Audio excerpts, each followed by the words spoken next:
our group decided to focus on is entitled The Ethics of Business Artificial Intelligence by the Puget Sound Business Journal.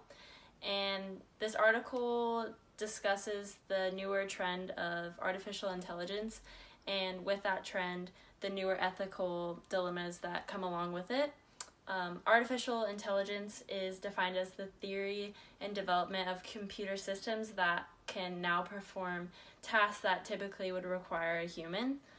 And in this article, a group of business professionals from the Pacific Northwest gathered to discuss in a roundtable about the ethics behind the development of artificial intelligence in the workplace. Discussion that's led by Emily Parkhurst, which it includes Jeffrey Smith, a professor at Seattle University, Rebecca Engrave, a partner at Perkins Coie, Paul Dmitriev, who is a VP at Outreach, and Paul Moulton, an information chief officer at Costco. To start out their discussion, they talked about their first impressions of AI. These impressions ranged from not fearing AI at all to having a lot of unknowns and basically not knowing how it would affect safety and privacy of the people using it. Paul Moulton's first impression was that he did not fear it because it was just a machine who received inputs, returned outputs, and detected patterns, which is not anything scary. Pavel Dmitriev had high hopes for AI and ended up using it all throughout his work at Outreach, and it helped him in various manners that will be talked about later. After this, they went on to talk about how they used it in each of their businesses, the benefits and the problems within that, and also a lot of the ethical dilemmas that have come up with using AI. Kennedy discussed the group's first views of AI. I'll go on to discuss how each individual has implemented it in their company and how this has been beneficial. Dmitriev, the VP at Outreach, which is a sales engagement platform, discusses how AI has benefited them. They use AI to automate administrative tasks and to make recommendations based on each individual customer. This reduces the time needed and gives more time to high-value tasks. Moulton, Chief Information Officer at Costco, discusses how Costco are a membership-based organization, so have always used automation to create customer profiles.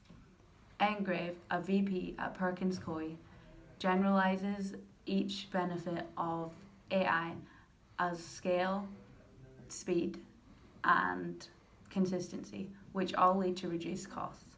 For example, AI is used to analyze data instead of manually recording, collecting, and analyzing it, which is very time consuming.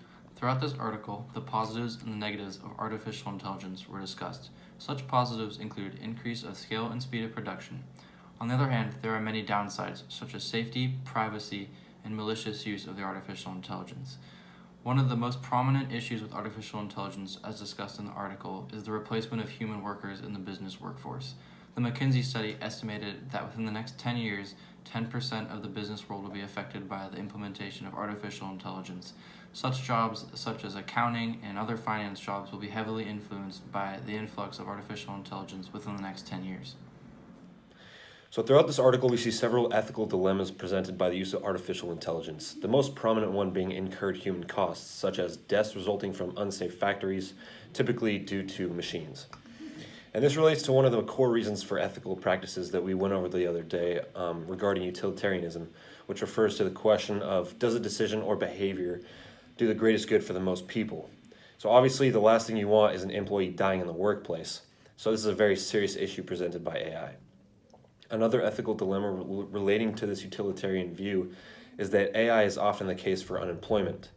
And this idea has been prominent for the last decade or so, with the split becoming bigger and bigger between business leaders who AI may benefit versus the employees that it may be laid off. Some of the other ethical dilemmas this article lists are transportation and privacy, malicious use, and maintaining control of complex intelligence. However, Dmitriev states that there is also substantial encouraging research in this area. One specific argument regarding AI's ability of measuring fairness. Engraver says that AI is able to render decisions that are sometimes fairer than those of humans. And he quotes that we rely on humans to make decisions, trust they'll do the right thing, and rely on our legal system for recourse if they don't. AI may help make decisions that are in fact more likely to be fair rather than less as compared to human decisions. So while AI does present some benefits in the workplace, it does yield some severe human resource management issues like unemployment and even death.